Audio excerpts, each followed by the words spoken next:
Hi friends, వర్తమాన రాజకీయాల గురించి మనం చర్చించుకోబోతున్నాం. రాహుల్ గాంధీ యొక్క స్ట్రాటజీలు సఫలమవుతున్నాయా, విఫలమవుతున్నాయా, వీటి గురించి నా అభిప్రాయాన్ని నేను తెలియజేస్తాను. మన వీడియో బిగినింగ్ లోపలే నా ప్రిడిక్షన్ ఏంటిదంటే 2024 సంవత్సరం లోపల జరుగుతున్న జనరల్ ఎలక్షన్స్ లోపల Bharatiya Janata party government form చేస్తుంది. వీళ్ళు సైకలాజికల్ గేమ్ ఆడుకుంటూ అబ్కి బార్ 400 పార్ అనే ఒక నినాదం ఇస్తున్నారు కదా, అది ఓన్లీ సైకలాజికల్ ప్లాయ్ మాత్రమే.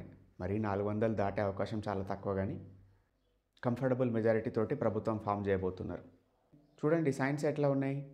ఏదైనా కానీ పడవ మునిగిపోతుందన్నప్పుడు ఆ పడవలో ఉన్న వ్యక్తులు దుంకి పక్కకు బారిపోతూ ఉంటారు. రాజకీయ నాయకులు బాగా స్ట్రీట్ స్మార్ట్ ఉంటారు. అంటే ఏంటిది, వాళ్ళకి ఏదైనా లాభం వస్తుంది అంటే లాభం దిక్కెళ్తారు.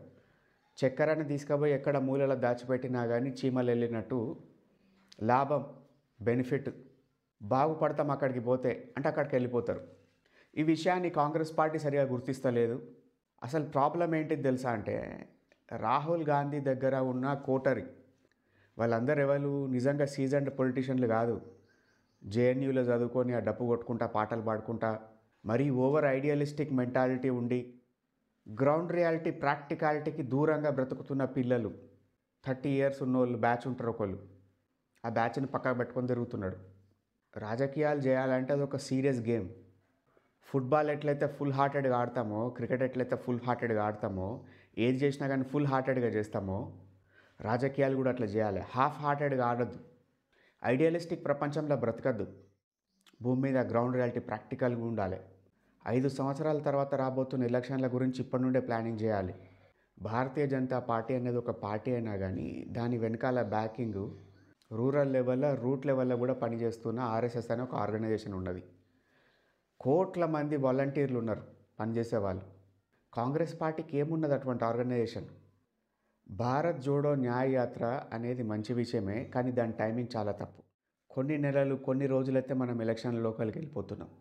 ఈ టైం లోపల ఒక ప్రైమ్ మెంబర్ ఆఫ్ ఐఎన్డిఏ గ్రూపు మిగిలిన పార్టీ వాళ్ళను ఎవరిని కూడా తనతో పెట్టుకోకుండా ఒంటరిగా కాంగ్రెస్ పార్టీ ఈవెంట్ లెక్క భారత్ జోడో యాత్ర చేస్తున్నారు. కోలీషన్లో ఉన్న పార్టీలకు ఎక్కడ నమ్మకం వస్తుంది? ఈక్వల్ పార్టిసిపేషన్ ఉండాలి కదా. రెండోది, అతి ముఖ్యమైన పాయింట్ ఏంటిదంటే, మీ యొక్క ప్రధానమంత్రి ఫేస్ ఎవరు? ఏ ఎలక్షన్లోనైనా కానీ మోడీ లాంటి ఒక స్ట్రాంగ్ క్యాండిడేట్ నిలబడ్డప్పుడు అవతల అపోజిషన్ వాళ్ళ దగ్గర ఒక స్ట్రాంగ్ ఫిగర్ ఉండాలి కదా. ఈయన పలానా ఆయన మోడీకి అగెన్స్ట్గా ఉన్నాడు, ఈయన భావి ప్రధానమంత్రి అని. మూడవ అతి ముఖ్యమైన ప్రాబ్లం ఏంటిదంటే, ఏ రాజకీయ నాయకుడైనా కానీ ఎదగాలన్న కోరిక ఉండాలి, పదవి మీద ఆశ ఉండాలి, కాంక్ష ఉండాలి, ప్రేమ ఉండాలి, పిచ్చి ఉండాలి. ఏం చేసైనా సరే నేను ఆ పదవిలో పోయి కూర్చోవాలి అనే ఒక కాంక్ష, తీవ్రమైన కాంక్ష ఉండాలి. అట్లా ఉంటే వాళ్ళు ప్రోయాక్టివ్గా పాలిటిక్స్లో పార్టిసిపేట్ చేస్తారు. హంబుల్గా బయటికి కలరింగ్ ఇవ్వడానికైనా కానీ నాకు పదవి అంటే ఇష్టం లేదండి, ప్రజలు ఎన్నుకుంటే పార్టీ ఒకవేళ ఒప్పుకుంటే అప్పుడు నేను తీసుకుంటా, ఇది ఒక రకమైన బ్రీడ్. కానీ వాళ్ళకి లోపల సటల్గా ఏముంటుంది, నేను ముఖ్యమంత్రి కావాలి, నేను ప్రధానమంత్రి కావాలి, నాకు మంత్రి పదవి కావాలి, నేను ఎమ్మెల్యే కావాలి. ఇవాళ రేపున్న జనరేషన్ కానీ, ఇవాళ రేపున్న పబ్లిక్ కానీ ఎంత ఫాస్ట్ ఉన్నారంటే వాళ్ళు ఈజీగా అర్థం చేసుకోగలుగుతారు ఇతని యొక్క మహత్వాకాంక్ష ఏంటిది లోపల.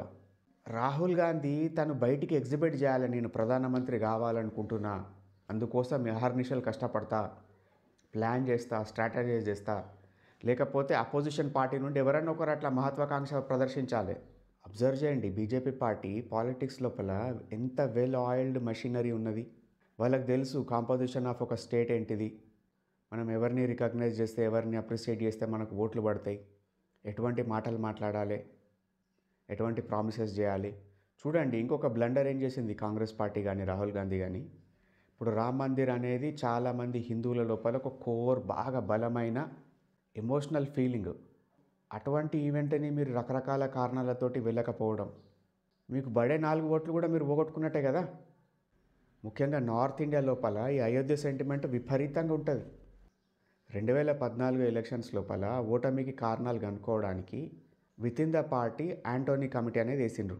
నేను ప్రతి ఒక్క లైన్ చదివిన అందులోపల క్లియర్ కట్గా అందులో ఏం రాసిండ్రు, మన పార్టీకి ఒక యాంటీ హిందూ ఇమేజ్ ఉన్నది, దీన్ని పోగొట్టుకోవాలి, మీకు ప్రాబ్లం ఏంటిదో తెలుసు, సొల్యూషన్స్ ఏంటివో తెలుసు, ఏ ఏ కారణాలతోటి వెనుకబడుతున్నారో తెలుసు, అన్నీ తెలుసు, కానీ అల్లుడి నోట్ల శని ఉన్నట్టు దాన్ని ఇంప్లిమెంట్ చేసుకోరు. చూడండి, పల్టూరామ్ నితీష్ కుమార్ వచ్చి ఇందులో యాడ్ కావడం వల్ల వీళ్ళకి వచ్చే లాభం ఏం లేదు. కానీ పాలిటిక్స్ లోపల డైరెక్ట్ బెనిఫిట్ కన్నా ఇండైరెక్ట్ బెనిఫిట్ కూడా మనకు కొన్ని యాడ్ అవుతూ ఉంటాయి. ఐసింగ్ ఆన్ ద కేక్ అంటారు కదా. కర్పూరి ఠాకూర్ అనే వ్యక్తికి భారతరత్న ఇవ్వడం అనేది పెద్ద మాస్టర్ స్ట్రోక్ అది. నితీష్ కుమార్ అతని యొక్క అనుంగ శిష్యుడు. తన గురువుకు భారతరత్న ఇచ్చినాక కూడా అతను పక్క పార్టీలో ఉంటే తనకు పడే 4 ఓట్లు కూడా పడాయి కదా. అందుకోసమనే టచ్ చేసిండు ఆయనే. చూడండి, రాజకీయాల లోపల backup plan, second level leadership ready చేసి పెట్టుకోవడం అనేది చాలా ఇంపార్టెంట్. ఏ క్షణాన ఏం జరిగేది ఎవరికి తెలియదు. కొన్ని సంవత్సరాల తర్వాత మోడీ వెళ్ళిపోయిన తర్వాత భారతీయ జనతా పార్టీకి యోగి అనే ఆప్షన్ ఉన్నది. ప్రాపర్గా ప్లానింగ్ చేసి గ్రూమింగ్ చేస్తున్నారు. మోడీ స్టెప్ డౌన్ అయిపోయాక అరే ప్రపంచం ఏమైపోతుందో అనే ఫీలింగ్ లేకుండా ఆటోమేటిక్గా యోగి ఎక్కేస్తాడు. కాంగ్రెస్ పార్టీకి బ్యాకప్ ప్లాన్ ఎక్కడున్నది? నేను డెమోక్రసీని బాగా బలంగా నమ్మే వ్యక్తిని. ఒక పార్టీ అధికారంలో ఉంటే అపోజిషన్ పార్టీ చాలా బలంగా ఉండాలి. అపోజిషన్ పార్టీ ఎంత బలంగా ఉంటే డెమోక్రసీ అంత గట్టిగా బ్రతుకుతుంది, ప్రజలకు అంత మేలు జరుగుతుంది. ఎందుకంటే క్రిటిసిజంకి భయపడైనా సరే కొన్నిసార్లు కొన్ని రకాల మార్పులు చేర్పులు తీసుకొస్తారు, కొంత మంచి చేస్తూ ఉంటారు. అపోజిషన్ పార్టీ బాగా వీక్ ఉందనుకోండి, ప్రజలు నష్టపోతారు. ముఖ్యంగా పాలిటిక్స్ని ముందుకు తీసుకెళ్లే పొలిటీషియన్ యొక్క ఫేస్ ఎంత అవసరమో దాని వెనకాల స్ట్రాటజీస్ క్రియేట్ చేసి అతన్ని నడిపించే చాణక్యులు లాంటి వాళ్ళు కూడా చాలా అవసరం. నా అభిప్రాయం ప్రకారం భారత్ జోడో న్యాయ యాత్ర అనేది చాలా మంచి పాయింట్, మంచి క్యాన్వాసింగ్ ఆపర్చునిటీ ఉన్న ఒక పాయింట్.